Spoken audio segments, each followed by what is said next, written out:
Bismillahirrahmanirrahim. Assalamualaikum warahmatullahi wabarakatuh. Baik, di sini saya Siti Maimunatus Sofia akan menjelaskan materi pada pagi hari ini. Yang mana materi pada pagi hari ini tentang administrasi dan supervisi pendidikan.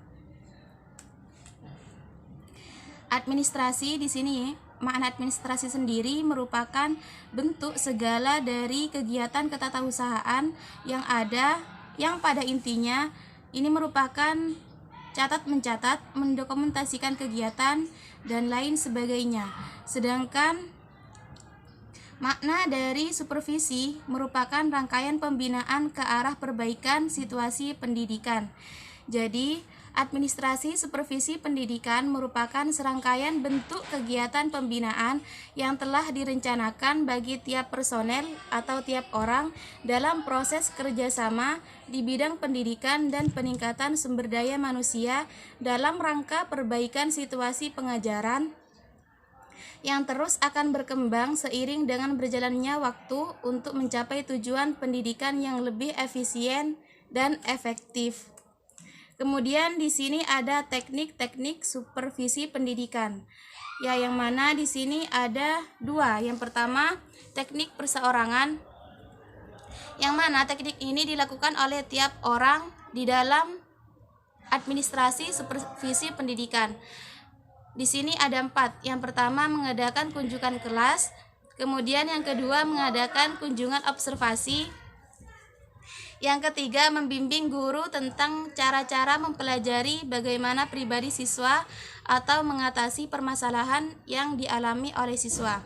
Jadi di sini guru ini mengetahui permasalahan yang ada di siswa, kemudian tahu bagaimana cara mengatasi permasalahan tersebut. Dan yang terakhir, membimbing guru dalam hal yang berhubungan dengan pelaksanaan kurikulum di sekolah.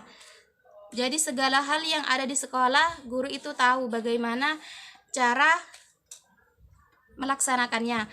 Kemudian yang kedua di sini teknik kelompok. Yang pertama yaitu mengadakan pertemuan atau rapat antar anggota kelompok. Kemudian di sini yang kedua mengadakan diskusi kelompok, dan yang ketiga mengadakan peraturan-peraturan. Misalnya ya bagaimana baiknya di kelompok tersebut. Baik, di sini yang selanjutnya tentang metode-metode supervisi pendidikan. Metode yaitu merupakan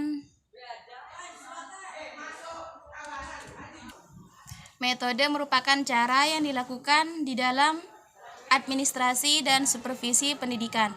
Yang mana di sini ada dua. Yang pertama, metode langsung, yaitu pertemuan guru bidang studi. Kemudian konsultasi pribadi atau kelompok. Jadi di sini antar orang di dalam satu kelompok mengadakan konsultasi. Kemudian yang kedua yaitu metode tidak langsung. Misalkan menggunakan media berupa papan pengumuman, handphone, dan lain sebagainya. Kemudian di sini ada pelaksanaan supervisi pendidikan. Yang pertama, cara melaksanakan supervisi. Di sini ada pengawasan dilaksanakan secara gotong royong atau kooperatif. Kemudian pengawasan dilakukan terang-terangan. Dan yang ketiga, pengawasan dijalankan bersifat kontinu. Kemudian di sini ada mekanisme observasi. Kemudian yang kedua tentang mekanisme observasi. Yang mana di sini yang pertama persiapan yang harus diperhatikan ada dua. Guru diberitahu kepala sekolah bahwa kepala sekolah akan mengadakan observasi. Dan yang kedua, kesepakatan kepala sekolah dan guru tolak ukur tentang apa yang akan diobservasi. Kemudian yang kedua, sikap observasi di dalam kelas. Ada 5 poin. Yang pertama, memberikan salam kepada guru yang mengajar, mencari tempat duduk yang tidak mencolok, tidak boleh menegur kesalahan guru di dalam kelas, mencatat setiap kegiatan bila ada, memakai alat elektronik, dan yang terakhir mempersiapkan isian berupa checklist. Kemudian yang ketiga, membicarakan hasil observasi. Kemudian pelaksanaan supervisi yang ketiga yaitu supervisi klinis. Perbedaannya dengan supervisi yang lain adalah prosedur pelaksanaannya ditekankan pada mencari sebab-sebab atau kelemahan yang terjadi dalam proses pembelajaran dan kemudian langsung diusahakan untuk memperbaikinya. Kemudian yang keempat yaitu kaji tindak. Fokus utamanya yaitu mendorong para praktisi untuk meneliti dan terlibat dalam praktek penelitiannya sendiri. Kemudian materi yang terakhir yaitu tentang hubungan administrasi dan supervisi pendidikan. Yang pertama, kegiatan administrasi didasarkan kepada kekuasaan, sedangkan supervisi didasarkan kepada bentuk pelayanan dan bimbingan.